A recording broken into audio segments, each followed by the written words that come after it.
Hello Year 1 and Year 2 and welcome to Monday's topic. It's really lovely to be here with you for the last topic lesson that we'll be doing together, as we'll be back in our classes separately from next week. So today the date is Monday the 1st of March 2021 and our LO is who is Jane Goodall and how do we know?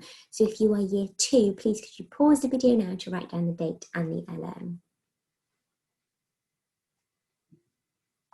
Brilliant, well done Year 2 for doing that, and thank you Year 1 for waiting. So last week you started to think about our new brave changemaker with Miss Her, didn't you? Our new brave changemaker is Jane Goodall. And you made some predictions and some initial thoughts about Jane Goodall, didn't you? You looked at some pictures and you used them to infer meaning and think about who she was or who she is, what she did, why she did what she did. So you had a little look, and then at the end you watched a little video which was just called A First Look at Jane. It didn't give you much information, but it did have some things about what she did. So I wonder if your thoughts changed since watching the video. Do you have any more questions? Maybe you have some more questions since watching it. You might want to go back and see if you can watch it again to refresh your memories. And I'm just wondering if what you think now. You might have more questions, and you might have had questions last week. And after watching it, you might have more. Or you might have found that some of your questions were answered through the video. I don't know. So your first job, your first pause point this morning or this afternoon, wherever you're watching this, is to just think about how your thoughts have changed. So Year 1, I'd like you to just discuss your thoughts with somebody at home with you or at school. And Year 2, I'd like you to write a sentence or two with your thoughts about it. So have you got some more questions? Did it answer some of your thoughts? You tell me, okay? So I'd love to see, Year 2, a couple of sentences just about what you think now since watching the video, and if you have any more questions. And then Year 1, it would be great if you record yourself having your thoughts, or maybe mum or dad, whoever's with you could write your thoughts down. You might like to have a go at writing your thoughts yourself, okay? So please pause the video now to do that. Brilliant, well done Year 1 and Year 2. I really look forward to hearing about your thoughts, your initial thought, or not your initial thoughts, now thinking about how your thoughts have changed since your initial thoughts, since watching a small snippet.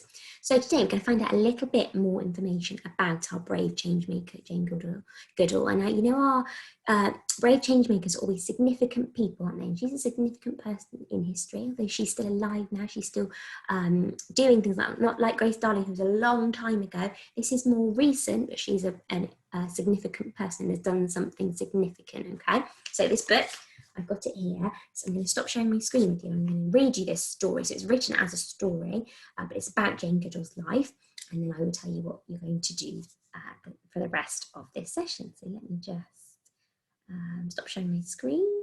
Okay, brilliant. Right, I'm going to try and read you this so that you can see.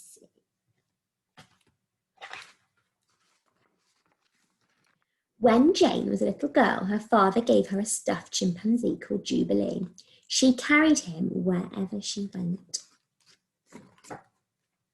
Jane loved animals very much. She wanted to live in the jungle with wild chimpanzees, just like the heroes of her bedtime stories, Tarzan and Jane.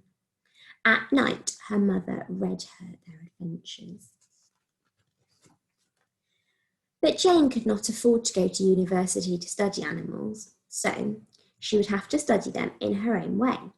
She saved every penny she had until she could buy a boat ticket to Kenya in Africa.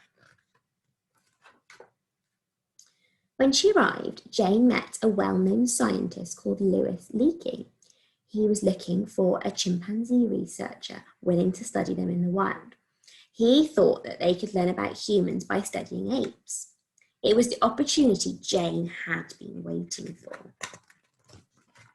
So Jane took another journey to the shores of Gombe in Tanzania. To start with, she couldn't see any chimpanzees, but she had the feeling that they were near, that they were watching her.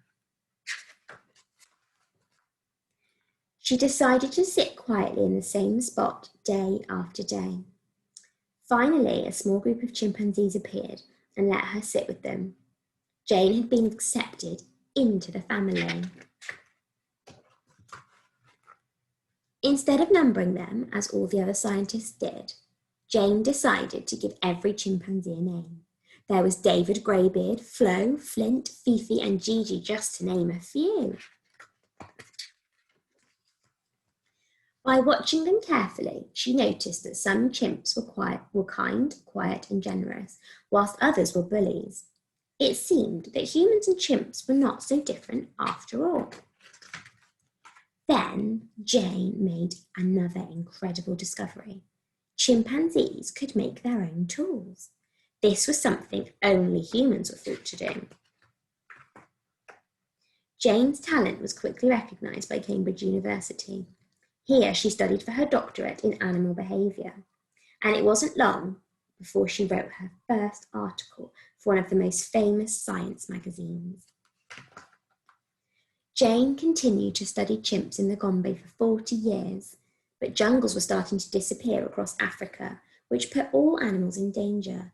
She knew she had to do something. Jane joined countless projects to protect nature. She was no longer just a courageous researcher, but also the most determined wildlife defender the world had ever seen. And the little girl who loved animals challenges us to be kind to nature, because if chimpanzees can live in harmony with their environment, we can too. And at the back of this book, there's a little bit more information. This is factual with some pictures. So she was born in 1934 and she's still alive now. So let me read you this information. I'm going to just turn it around so that I can read it. It says, Jane Goodall was born in London, England. When she was 1, her father gave her a cuddly toy chimpanzee called Jubilee. Some people thought it would scare her, but she loved it and fostered her early love of animals.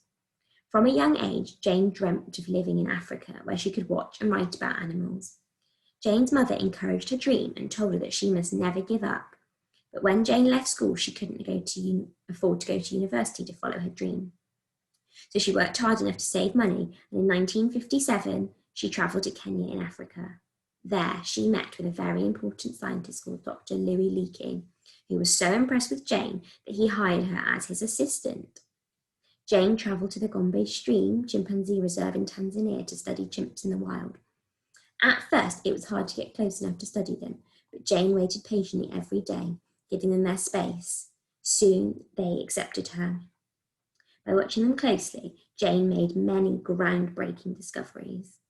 Most importantly, she saw chimps making and using tools. This was something only humans were thought to do.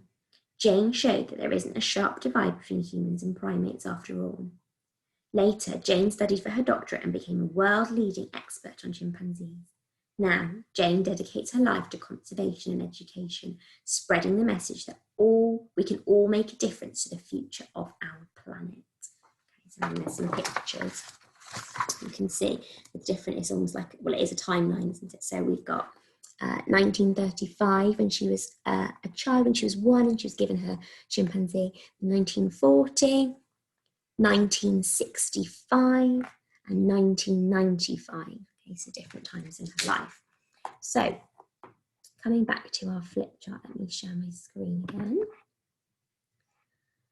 Right, where is it? I have lost our flip chart page. Let me just try and find it. There we go, I found our page again. So we've just read that story about her and then a little bit of information about her at the end. So now, after listening to the story, why do you think that Jane Goodall is a brave change maker? Why are we spending our time in school learning about her? Why are Miss Heard and I telling you she's a brave change maker? Why are we saying she's a significant person? That's my question for you. So your task today is to reflect on why Jane Goodall is a significant person in history. So year 1, as usual, I thought you should discuss and then maybe record your thoughts that you've had, or maybe someone could write them down for you. And year 2, I'd just like you to write a short reflection, okay? And the things you can consider in your reflection are, what did she do and why is what she did important? Okay, you might want to do a little bit of your own research as well.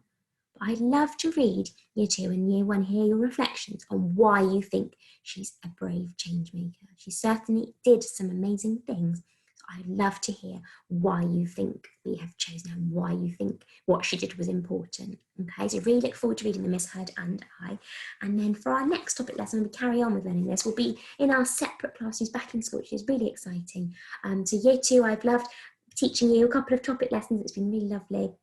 And at year 1, I will see you next week as normal, okay? So I look forward to reading your reflections, and I will see you later. Bye, everybody.